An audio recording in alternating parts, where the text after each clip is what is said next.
Baik, bismillahirrahmanirrahim. Assalamualaikum warahmatullahi wabarakatuh. Saya mulai saja deh ya. Saya semua Oh, bahas beberapa latihan soal yang mungkin berkaitan dengan esai saja mungkin ya di di iya Pak. latihan soal ini berkaitan dengan soal esai pada US. Oke, Iya. saya share screen sebentar mana ya? Nah, ini. Oke, terlihat nggak di monitornya? Pak. Kelihatan Pak. Kelihatan ya? Oke, baik. Kita mulai saja untuk soal yang pertama di sini ya. Oke, soal nomor satu. Di sini ada pertanyaan tentang radioaktivitas. Ya, radioaktivitas sebenarnya materi paling gampang ya di fisika lah kelas 12 terutama. Dimana kadang nggak pakai rumus aja udah ketemu. Waktu paruh thorium 234 ya, thorium itu cuma semua zat radioaktif juga di apa namanya tabel periodik ya, tabel periodik unsur. Dia itu punya eh, waktu paruh 25 hari katanya ya. Ini waktu paruh 25 hari. Jadi kita tulislah misalkan T-nya ya, T besar. T besarnya adalah 25 hari. 25 hari. Kemudian dia punya masa awal ya. Masa awalnya M awalnya adalah sini 32 gram gitu ya. 32 gram. Disimpan selama 200 hari. Sorry, 100 hari ya. Berarti apa sih? Itu waktu penyimpanan namanya T kecil ya. 100 hari. Ya, gampang banget dong, nggak usah pakai rumus udah ketemu ya. Jadi artinya waktu paro ya. Ini kan namanya waktu paro tuh akan menjadi separohnya selama 25 hari gitu ya. Oke, jadi kalau saya tuliskan gimana? 100 hari itu kan 25 gitu ya. 25 gitu ya. Iya dua Pak. puluh lima 25 gitu ya. 100 hari kan. Hmm. Jadi awalnya Hah. 32 nih, di sini 32. 32. Jadi di sini jadi 16 ya. Di sini Oh, jadi jadi kayak sampai dikurang gitu ya ya Pak? iya 8 dan di sini jadi Bagi dua. 4 gitu ya Ah, separohnya. iya. Jadi pertanyaannya yang tersisa berapa ya? Berarti ya 4 itu ya. Oke ya. Bisa pahami ya. Sebenarnya kalau mau pakai rumus ya bisa n sama dengan ya Iya Pak. n0 ya atau masa awal. Oke, bentar. Masa awal dikali setengah ya pangkat t per t paruh gitu ya. Sama aja caranya nih. Mau pakai rumus ini bisa atau mau pakai manual secara lebih. Saya sih prefer lah yang manual aja ya. Gitu. Hasilnya sama nanti. Kita lanjut ke soal berikutnya berkaitan dengan listrik statis. Nah, listrik statis ini berarti kan nggak pernah lepas dengan vektor ya. Jadi materi vektor itu kan pondasinya fisika ya. Jadi kalau misalkan kalian dari kelas 10 vektornya udah mantap sih, saya rasa nggak terlalu mengalami kesulitan karena ditambahkan dengan konsep listrik statis yang notabene itu udah pernah diajarkan di kelas SMP gitu ya. Nomor 2 sekarang saya kasih warna oranye.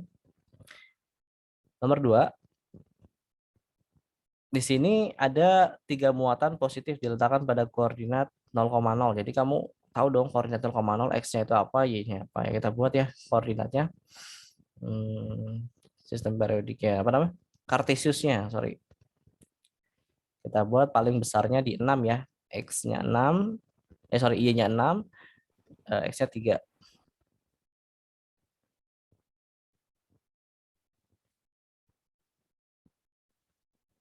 Ya.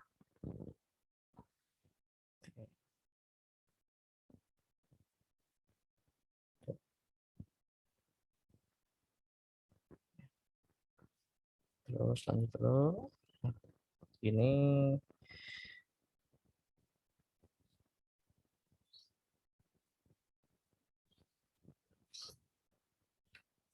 saya pakai garis aja deh, mohon maaf, biar lebih lurus, lebih rapi.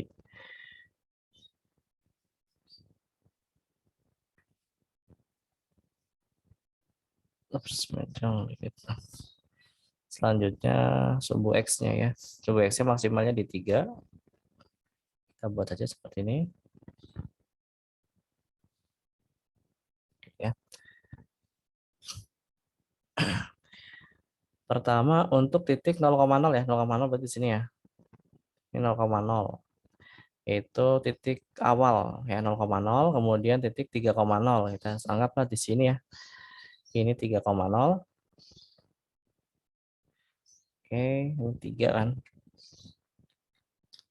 Terus 0,6 di sini ya. Jadi kebentuklah gambar segitiga gitu ya. Bentuk gambar segitiga. Oke.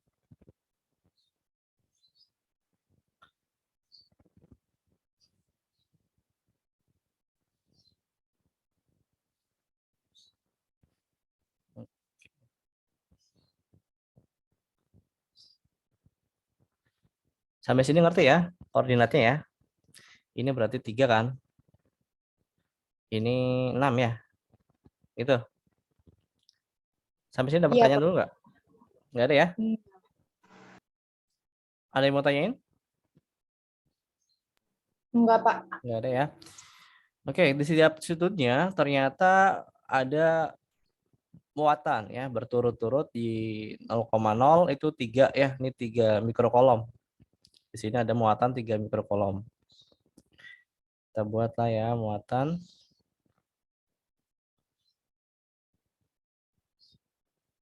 Terus ini juga sama, ada muatan juga, semuanya sama.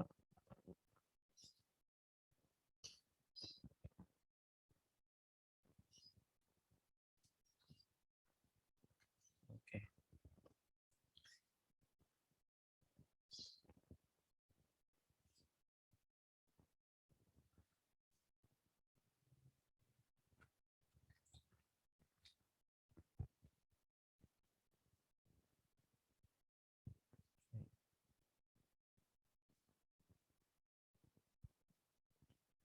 Nah, tulislah apa namanya nilai muatannya ya positif semua di sini ya, jadi nggak ada yang negatif. Ini positif, positif, positif, positif. Oke, positif semua. Kalau positif interaksinya apa? Sama positif tarik menarik atau tolak menolak? Tolak menolak. Bagus, tolak menolak. Jadi logikanya kalau kita pilih muatan yang 3 mikrokolom sebagai titik acuan nih, ya katanya ya 3 mikrokolom sebagai titik acuannya, berarti yang di sini ya, yang pertama nih, ini 3 mikrokolom. Ini 3 mikrokolom, 3 mikrokolom. Yang ini adalah berapa tadi nilainya? Kedua itu 3,0, nilainya 4 ya, 4 mikrokolom ya. 4 mikrokolom. Dan di sini adalah nilainya 12 mikrokolom, 12 mikrokolom. Oke. Sampai sini ngerti ya? Jadi koordinatnya berturut-turut diisi oleh titik sudutnya adalah 3 mikrokolom, 4 mikrokolom, dan 12 mikrokolom. Jadi urutannya kayak gitu. Nah, selanjutnya kita mau menentukan nilai gaya total yang bekerja pada 3 mikrokolom, berarti yang bawah ini ya. Kita buat ya interaksinya apa aja sih? Ya jelas yang pertama akan ditolak ya oleh muatan yang sebelah kanannya, dia ditolak. Tolaknya kemana? Nolaknya berarti ke arah kanan ya. Ya namanya tolak kan berarti suruh ngejauh ya. Bener nggak? Benar, Pak. Ya, jadi kalau ditolak harus ngejauh. Ini adalah gaya kolom akibat anggaplah ini namanya Q1, Q2 ya, berarti 1 2 gitu ya. Oke. Yang Q1 juga ditolak oleh Q3 gitu kan. Ini adalah F1 oleh 3 gitu ya. Oke. Ini sudutnya berapa nih? 90 derajat ya. Jadi gampang dong pakai vektor. Ya, nanti F1 2 cari dulu ya, F1 2. Ya, F1 2 oh berarti K kali Q1 ya, kali Q2 dibagi sama R12 kuadrat itu ya. Ketemunya berapa? Kita coba F12. Berarti berapa sih nilai K? tetapan, yaitu 9 kali 10 pangkat 9. Nah, makanya kadang kalau fisika tetapan nggak hafal tuh repot. Itu ya, untuknya di SBMPTN kalian tuh dikasih beberapa tetapan ya, konstanta. Tapi konstanta, kadang konstanta itu nggak hafal itu berarti konsep tuh pasti nggak hafal sih saya yakin. Makanya penting banget buat kalian itu ngapalin nilai-nilai konstanta itu. Dikali Q1 dikali Q2. Nah, Q1-nya mana? Ini 3 mikro kolom. Nah, mikro itu kan 10 pangkat min 6 ya. Jadi 3 kali 10 pangkat min 6. Itu dikali dengan Q2. Q2 itu nilainya adalah 4 mikrokolom. Berarti 4 kali 10 pangkat min 6. Per R12 jaraknya berapa? 1 ke 2. 3, Pak. 3. Oke, tulislah 3. Di sini nggak ada keterangan ya dalam satuannya apa. Ya tulis 3 aja. 3 dikuadratin ya. Jadi 3 kuadrat. Kayak gitu. Berarti kan 9 kali 10 pangkat berapa nih? 9 kurang 6. Nah, min 3 ya. Min 3. Itu dikali 3 ya. Kali 4, 12 ya. 12 dibagi 9 kan. Seret. 9. Coret kan. Seret. Seret itu ya. Jadi 12 kali 10 pangkat min 3. 12 kali 10 pangkat min 3 gitu ya. Bisa dipahami ya. Ada pertanyaan di sini? Silakan kalau ada yang mau tanyain.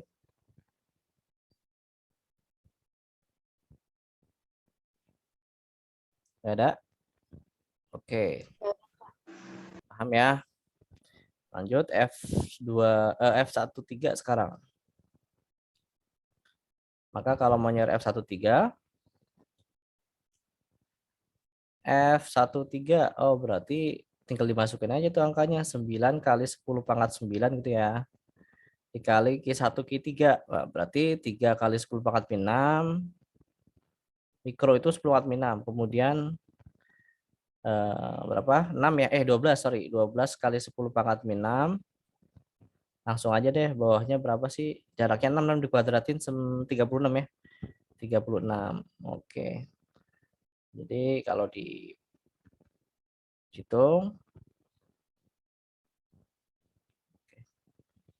menjadi apa nih? 9 ya. 9 dikali 3 ya biar aja ya 9 kali 10 pangkat min 3 kali 36 ya. 36 per 36 ya. 36 habis tuh ya. Jadi tinggal menyisakan 9 kali 10 pangkat min 3 gitu ya. Maka nih dua-duanya apakah nih? Ditentukan nilai pakai Pitagoras ya karena sudutnya 90 derajat nih ya. Yang terbentuk antara F12 dan F13 ya. Ini kan 90 derajat ini. Yang saya kasih warna coklat nih ya. Ini tuh 90 derajat ini ya. 90 derajat. Jadi pakainya triple Pitagoras. Nanti nilainya untuk hasil akhirnya 9 sama 12 aja kita masukin nggak apa-apa ya. Jadi total resultannya atau R-nya ya resultan yang didapat adalah akar dari udah tuh 9 kuadrat ya 12 kuadrat itu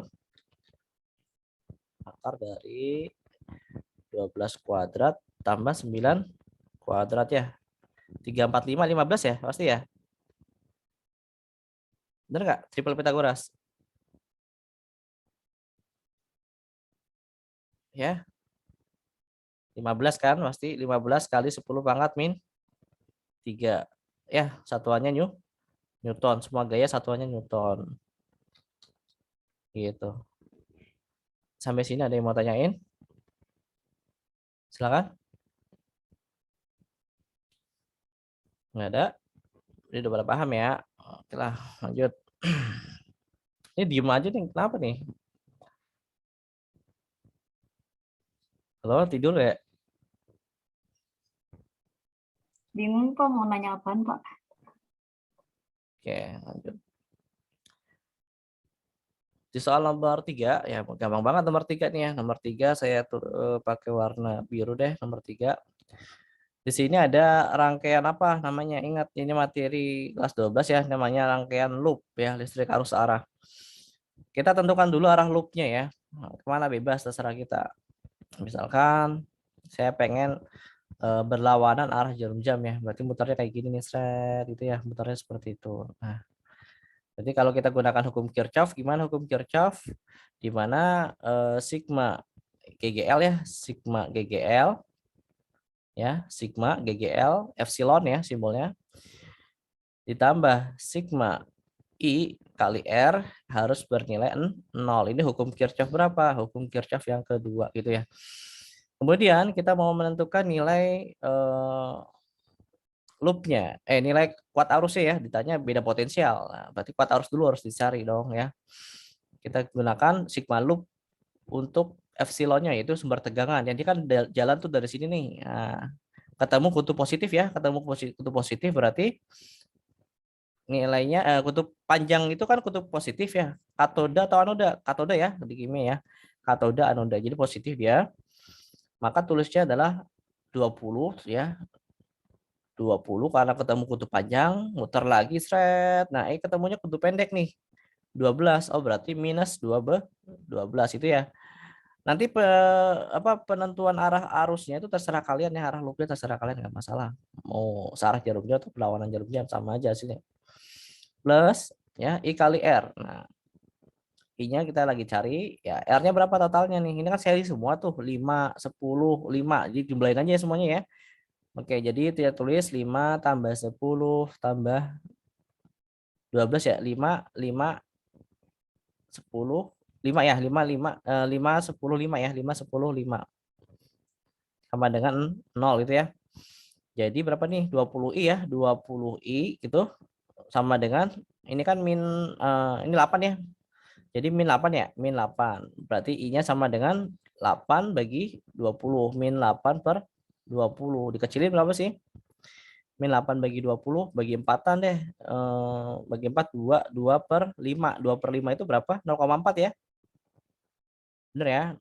0,4. Nah, tanda negatif itu apa sih, Pak? Tanda negatif itu artinya arah arusnya sebenarnya berlawanan dengan arah loop kita. Jadi kalau kita itu berlawanan jarum jam, maka arah arusnya adalah searah jarum jam. Ya, jadi sebenarnya negatif ini menentukan dia berbeda sama arah loop kita kayak gitu. Jadi kita pakainya berapa nih? 0,4 atau 0,4 terserah, ya bebas. Sama aja hasilnya. Intinya 0,4 angka utamanya kayak gitu ya.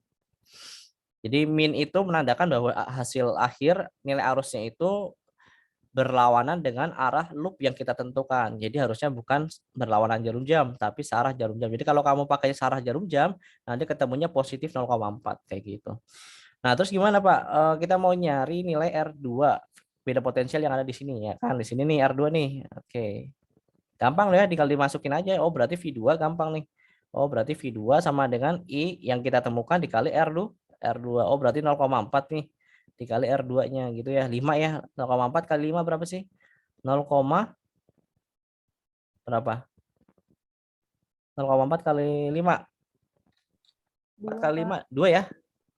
2 volt kayak gitu ya. Oke. Baik, itu saya lanjutkan di sesi berikutnya ya. Ini kan maksimal 40 menit ya. Nanti saya buka lagi Zoom-nya. Ada pertanyaan sampai sini?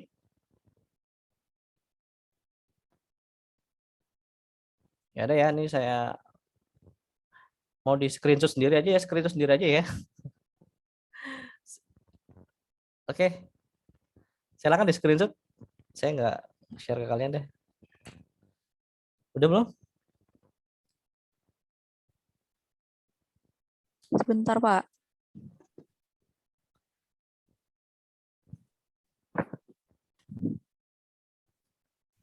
Pak, ini yang dibahas ada soal asli nggak, Pak? Ada. Kenapa? Enggak, Pak, nanya aja.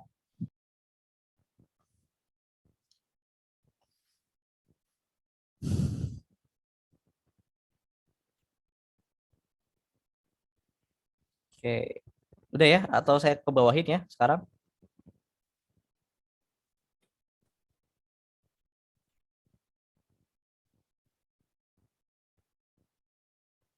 Udah belum?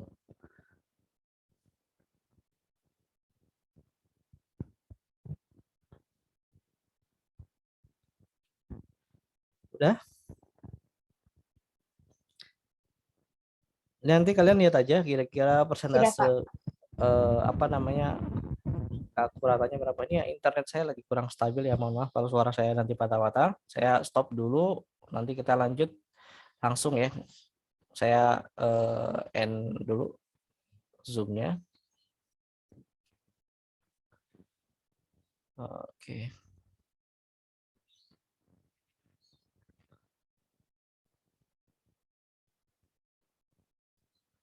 Baik.